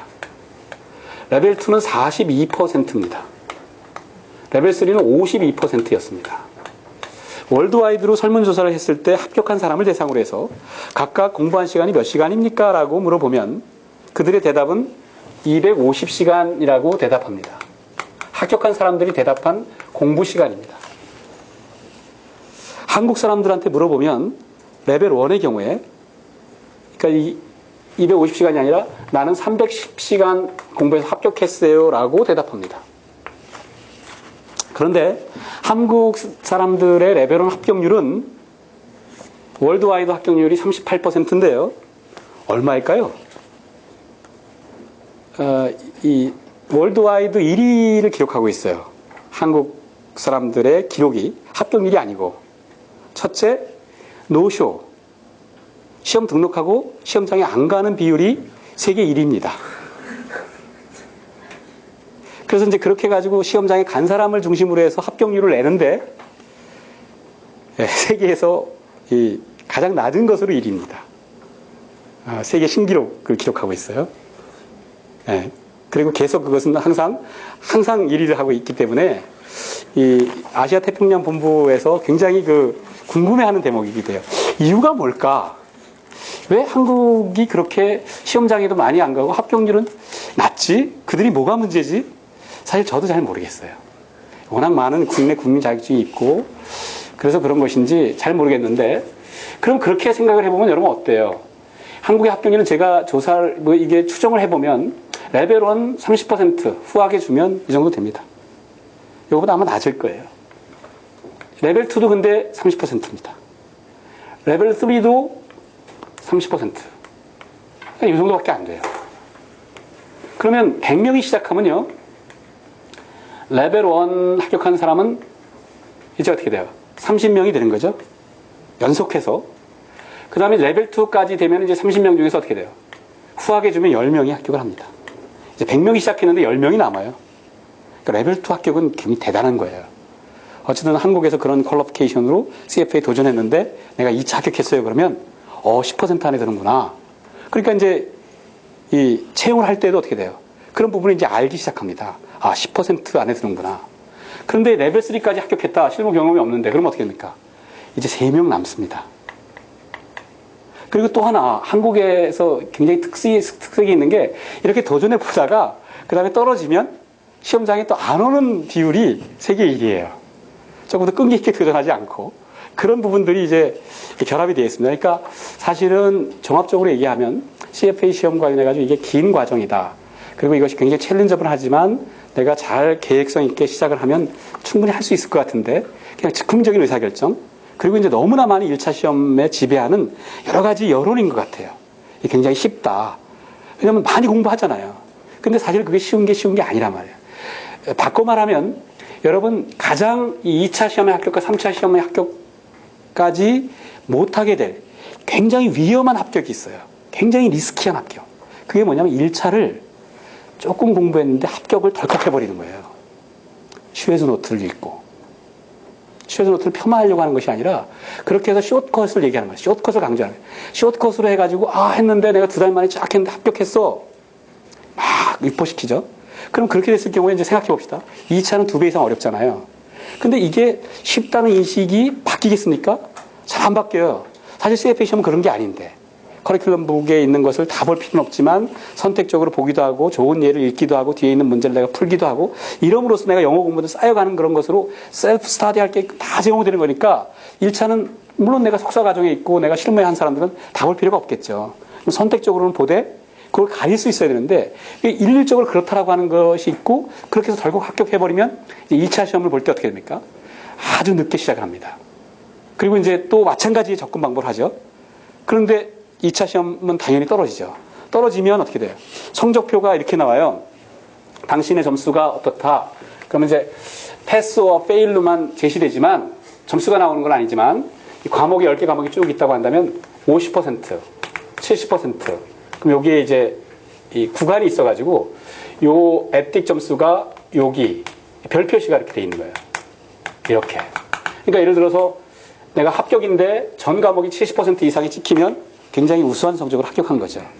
세분화해서 당신은 몇 등이다 이런 식으로 얘기하는 거를 CFA 인스티튜트는 굉장히 싫어해요. 이 윤리 기준을 나중에 보게 되면 CFA 시험에 합격했기 때문에 엘리트 중에 엘리트고 원 트라이로 해가지고 딱 합격했기 때문에 한번 떨어져보지 않았기 때문에 굉장히 우수한 사람들이고 이 사람한테 돈을 맡기면 성과가 좋을 것이다라고 얘기하면 어떻게 돼요? 윤리 기준 위반이에요. 바이올레이션이기 때문에 그런 걸 굉장히 싫어하지만 힌트는 이렇게 준다고요. 그러면 이제 그렇게 해서 2차 시험에 도전하게 되면 전부 50%에 쭉 찍히는 거야. 그럼 그렇게 되면 어떻게 됩니까? 다시 리트라이 하죠, 레벨 2를. 그럼 그 공부 방법이 또 안 바뀌어. 왜냐면 처음부터 다시 하려고 하면 너무 힘든 거예요. 제가 강조하려고 하는 것은 여러분들이 지금 레벨 1 여기 오신 분들 쭉 있는데 여러분들의 처한 처지가 있어요. 내가 석사 경영 쪽에 석사 갖고 있고 또 실무 했었고 쭉 한다 그러면 그런 상황에서 여러분들이 선택할 수 있습니다. 근데 그 선택 기준에서 굉장히 중요한 게 뭐냐면 어카운팅 프린시플 원서를 내가 충분히 알고 있는가, 거기에 포함된 지식의 정도를. 이게 굉장히 중요한 기준이에요. 내가 회계 이해하고 있고 또 영어로서 IFRS 국제적인 기준에 의해서 회계적인 용어를 내가 다 알고 있다. 그 정도는 내가 공부하고 있다. 그러면 어떻습니까? 6월 시험에 도전해 볼 수 있는 거예요. 그러니까 크게 두 가지 하나. 그러니까 어카운팅 프린시플을 영어 버전으로 이거 이해되어 있는지, 이게 기본이, 이게 프리죠, 말하자면. 프리로. 그리고 이제 이거 외에 나머지는 어떻게 돼요? 여러 가지 재무금융의 지식들이 있습니다. 금융투자협회 자격증을 내가 몇 개 또 가지고 있고, 뭐 이런저런 거 하고 있고, 그래서 그런 지식들이 주식이라든지 채권이라든지 디버티브스라든지 이코노믹스 등등. 뭐 이코노믹스는 이제 우리 그 금융투자 전문 자격에서 과목에 별로 없으니까 경제학 제외한다면 나머지 뭐 디버티브스나 이런 것들은 또 꽤 높은 수준까지 내가 알고 있다. 둘 중에 하나라도 되어 있다면 어떻습니까? 지금 6월 시험을 2월 13일까지 등록해서 도전하는 것은 그렇게 무리한 도전이 아니에요. 새 결심을 하잖아요. 보통 지금 새 결심을 하고 먼저 일찍부터 시작한 사람들도 열심히 한 사람이 있지만 지금부터 이제 피치를 올려가지고 막 해야 될 때이기 때문에 지금부터 해야 됩니다. 다만 아까 월드와이드로 250시간이잖아요. 그럼 이런 기본이 되어 있다고 하더라도 최소한 우리 같은 경우는 300시간 이상은 투입해야 돼요. 자, 300시간의 공부를 생각해 봅시다. 300시간의 공부, 여러분 일주일에 얼마 할 수 있을 것 같아요? 하루에 2시간씩 5일, 10시간이잖아요. 주말에 내가 10시간 더 한다. 그럼 20시간이네. 이걸 그냥 생각해 봅시다. 20시간. 일주일에. 그럼 한 달에 4주를 투입하다. 80시간. 그렇죠? 그럼 이제 1월, 2월, 3월, 4월, 5월. 6월 초 토요일 날 시험이니까 어떻게 돼요? 그럼 이제 4개월 이렇게 한다 그러면 320시간이잖아요. 투입할 수 있나요? Yes. 그러면 도전해도 됩니다. 알겠죠? 근데 그건 내 여건상 굉장히 무리고 나는 어카운팅 프린시플도 잘 모르는데 그러면 6월 시험을 도전하면 안 돼요. 12월 시험으로 해서 뭘 해야 돼요? 어카운팅 프린시플부터 딱. 물론 이제 여기 시간표가 나와 있습니다만 다른 과목들을 하면서 어카운팅 FRA라든지 이런 부분들은 이제 별도의 접근으로 분리되어 있기 때문에 수강하면서 그렇게 도전해도 됩니다. 이 부분은 이제 별도의 영역이라고 생각하셔도 됩니다. 아시겠죠? 그러나 어쨌든 내가 어카운팅 프린시플 그 기반이 안 돼 있다 그러면 2월 시험에 도전은 하면 안 돼요. 대신 12월 시험을 도전하면서 어차피 2월 시험에 합격한 사람이 어떻게 됩니까? 12월 시험 합격한 사람이랑 연속해서 계속 도전한다 그러면 어디서 만나요? 2014년 6월 2차 시험에서 만나죠? 그렇죠? 6월 시험에 합격하고 12월 시험에 합격하는데 12월 시험 합격하고 나서 어떻게 돼요? 같이 2차를 준비한다 그러면 어떻게 됩니까? 12월 시험이 불리하겠죠? 그러니까 12월 시험을 공부하는 사람들은 어떻게 돼요? 내가 어카운팅 프린시플 하더라도 정말 철저히 공부하겠다는 생각을 해야 돼요. 그리고 12월 시험 합격을 의심하면 안 돼요. 시험 보기 전 다 결정된다 그랬으니까. 그래야 12월 초에 시험 보고 나서 일주일간 휴식했다가 바로 6월 시험을 합격한 사람이랑 같이 2차 시험에 도전하는 스케줄을 짤 수가 있는 거예요. 길게 보고 짜야 되는 거예요. 공부를. 이거 한번 발을 들여놓으면 그냥 아까 그랬잖아요. 결심 산업 얘기했잖아요. 결심하고 이렇게 이게 안 돼요. 여러분들의 귀중한 돈과 시간을 많이 투입하는 것이고요. 그리고 이게 매력이 있기 때문에 그렇게 1차 합격했는데 쉽게 물러나지 못합니다. 그렇기 때문에 여러분들이 긴 호흡으로 결정하게 되고 그래서 결심하게 되면 여기에 푹 빠져야 되는 거예요. 공부를. 그렇게 즐겁게 하다 보면 결과들이 나오게 되는 겁니다. 그리고 이 부분의 기회를 정말 잘 활용하게 되면 여러분들이 감히 얘기합니다만 2013년에 아주 중요한 선물이 정말 될 수 있는 것이죠. 바꿀 수가 있는 겁니다. 다 여러분들이 가지고 있는 제약 조건을 바꿀 수 있는 그 정도의 노력은 다 하게 되는 겁니다. 그래서 아까 이제 이쪽 그 명문 MBA 같은 거 얘기를 했는데요. 이 CFA는 시너지라고 저는 얘기하고 싶어요. CFA는 펀더멘탈을 갖추고 또 필요하면 스킬을 우리가 갖추는데 그거는 여러분들이 어디 학교를 나왔건 여러분들이 어떠한 역량을 가지고 있건 그런 것들을 훼손시키거나 그런 것이 아니라 CFA에 도전해서 내가 성취했다라고 하는 것이 이 시너지를 낼 수가 있는 거예요. 시너지. CFA는 또한 시너지다. 그래서 만약에 내가 궁극적으로 크게 명문의 정말 MBA에 도전하고 싶다라고 한다 그러면 훨씬 더 CFA에 도전해서 성취했을 때 그것이 주는 베너핏이 굉장히 크다. 합격에 굉장히 유리할 뿐만 아니라 어드미션을 받는데 또 실제로 갔을 때 그런 명문의 MBA나 이런 쪽에서의 금융 출액을 받는다고 했을 때 소위 선행학습을 막 반대하지만 사실은 거기서 가르치는 지식이나 이런 걸 따라가는 데 있어서 어려움이 전혀 없을 뿐만 아니라 동료들을 어떻게 돼요? 지도할 수가 있어요. 그러면 그런 MBA 프로그램에서 우리가 얻는 것에 큰 베너핏이 뭡니까? 리더십이잖아요. 글로벌 네트워크이잖아요. 그죠? 그런 것들을 충분히 향유할 수가 있는 거예요. 지식을 따라가는데 급한 것이 아니라.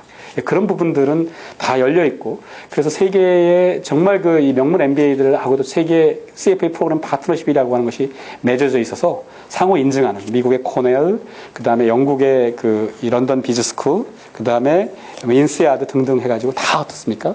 여러분들이 도전해 볼 만한 MBA 코스 같은 경우에는 충분히 다 CFA 프로그램 파트너십이 또 맺어져 있다. 그렇게 얘기할 수 있습니다. 저희 교육센터의 특징은 저는 그렇게 얘기하고 싶어요. 교육센터 프로그램은 저희는 물론 저희의 강의하거나 이런 데 있어서 강의 교재가 커리큘럼북으로 하는 것은 아닙니다. 그러나 저희는 커리큘럼북을 강조하고 또 커리큘럼북과 관련돼 가지고 CFA 인스티튜트하고 연결된 부분으로 해서 저희가 이제 교재를 개발했어요. 그러니까 리딩북은 정규 과정에서 사용되는 교재고요. 그 다음에 리뷰북은 파이널 리뷰 때 사용하는 교재고, 그리고 이제 올해부터 이제 마스터북이라고 해서 이제 문제집만 따로 이제 구성해 놓은 부분 쪽을 해서 이 부분은 다 커리큘럼북과 유기적으로 연결되게끔 되어 있습니다. 그래서 커리큘럼북과 매치해서 보는데 굉장히 편리하게 되어 있고요. 그 다음에 어쨌든 이것은 시험이기 때문에 영어로 보는 시험이죠. 영어로 보는 시험인데 이해가 굉장히 중요합니다. 그래서 영어의 교과서가 있고 이 부분을 이제 처음부터 끝까지 영어로 정리한 것이 아니라 이해 중심으로 해서 한글이 중간에 개입하고 핵심적인 예제는 영어로, 모든 문제들은 영어로. 그래서 굉장히 시간을 단축해 주는.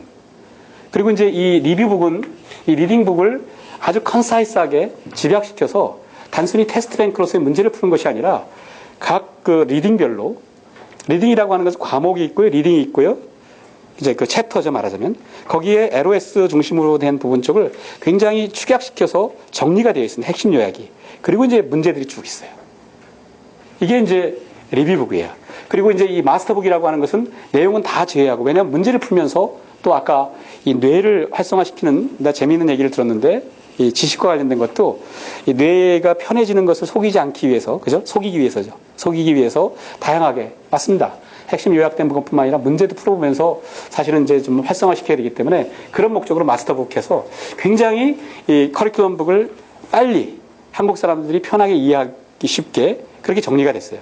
그리고 이제 우리가 중간에 이 파트별 모의고사라든지 실전 모의고사라든지 그리고 또 선택에 따라서 보스턴 소사이어티하고 보스턴 모의고사 이런 부분을 통해서 충분히 실전 연습할 수 있는 부분 쪽에 체계가 쭉 되어 있습니다.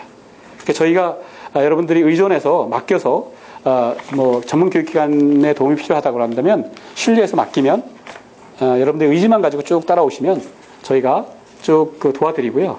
그 다음에 그게 이제 저희 첫 번째 특징이라고 볼 수가 있겠고, 두 번째는 저희의 전문 교수진인데요. 이 전문 교수진은 물론 제가 이제 상당히 비중 있게 여러 가지 과목들을 강의를 합니다만, 저희 전문 교수진들은 CFA 차트 홀더면서 실제로 각 과목의 분야별 실무에서 일하는 사람들이에요. 본부장급이 굉장히 많고요. 예를 들어서 포트폴리오 매니지먼트, 에셋 알로케이션이다. 유리자산 운용에서 인덱스 본부장을 하시는 분이고, 얼터너티브 인베스트먼트 같은 경우에도 미래에셋에서 인덱스 본부장을 하시는 분이, 말하자면 얼터너티브 인베스트먼트 투자를 하시는 분들로, 또 그러면서도 이제 공부를 또 열심히 하려고 애를 쓰고, 그래서 카이스트의 금융공학 박사를 파트타임으로 취득도 하고 하는 분들이, 초기에 이분들은 전문적인 그 강사는 아니었기 때문에 약간의 이렇게 그런 것들이 있었지만, 지금은 4, 5년 지나면서 굉장히 강의 스킬들도 커졌습니다. 중요한 것은 사실은 우리가 실무하고의 연계성이거든요. 프로그램이 잘 짜여져 있고, 그래서 이제 모든 강사진들이 우리가 다른 경쟁 교육기관이나 이런 데 비해서 다 강의 잘한다, 이렇게는 얘기할 수가 없습니다. 그러나 분명한 것은 여러분들이 실무에 연동돼 가지고 이것 실무의 임플리케이션을 알고자 했을 때, 여러분들이 생각하는 그런 부분들을 알고자 하는 것을 굉장히 어떻게 돼요? 예, 실무의 적용 가능성을 넓혀준다, 실무의 지평을 넓혀줄 수 있다라고 하는 부분 쪽을 감히 자신 있게 말씀드릴 수 있고, 세 번째는 우리가 사실은 이런 전문 자격이라 이런 부분을 통해서 이제 사회에 진출하고 나가게 되고 하는 부분 쪽에서, 이것은 우리의 CFA 한국협회가 지향하는 목표이기도 한데, 뭐가 있을까요?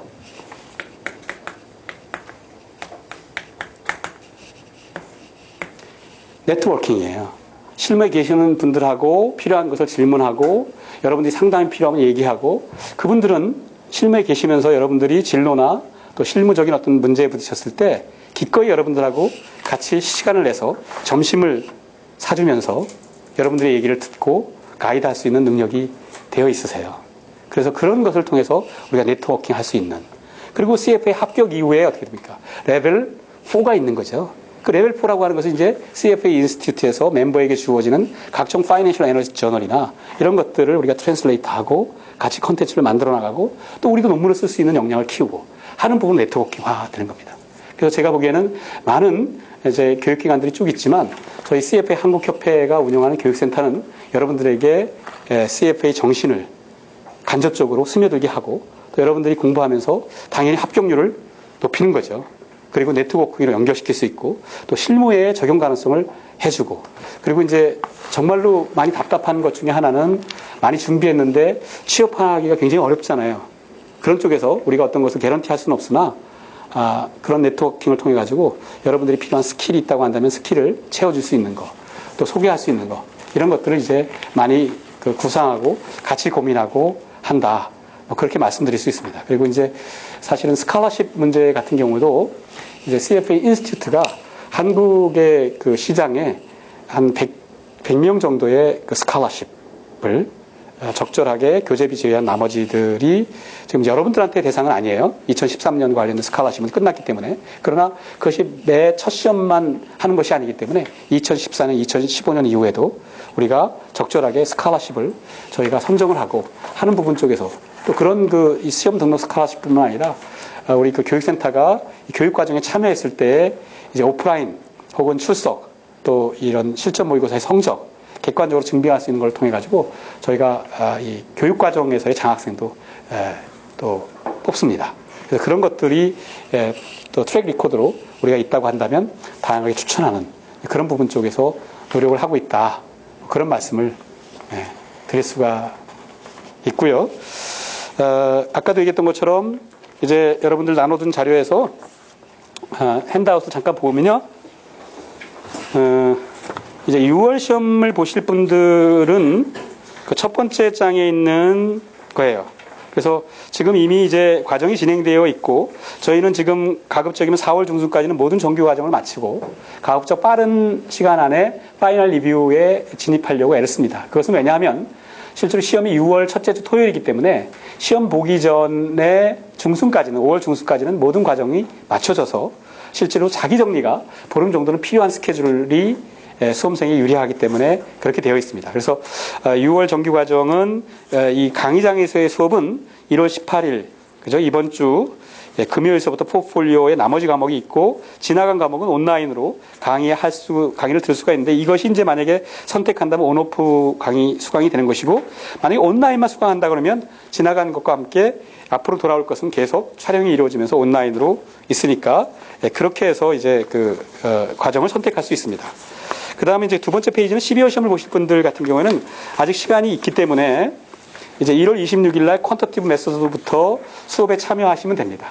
다만 아까 얘기했던 것처럼 그 선택 기준이 이제 어카운팅 프린시플을 내가 준비되어 있는가라고 하는 것이 중요하기 때문에 이 수업에 참여한다고 하더라도 반드시 이제 회계 원리를 그것은 이제 동영상 강의 30시간에 걸친 강의가 무료로 제공되기 때문에 이 과정을 듣는 경우에 그걸 같이 병행하면서 그게 끝나면 또 파이낸셜 리포팅 어널리시스를 또 온라인으로 같이 병행하면서 나머지 과정을 차근차근 공부하시면 됩니다. 다만 이제 저희가 5월달하고 6월달은 5월달 파이널 리뷰가 많고 6월 시험에 몰려있기 때문에 또 여러 가지 이 효율상 5월, 6월은 집합 강의는 이루어지지 않습니다. 그래서 이제 중간에 좀 휴식이 있다가 7월서부터 나머지 과정이 이루어지는 것이 이제 12월 시험을 또 온오프로 공부하시려고 하는 분들에 대한 스케줄이고 이것도 온라인으로 다 제공되어 있으니까 온라인만을 선택한다면 이 스케줄과 관계없이 여러분들 나름대로 스케줄링을 하시면 되겠다.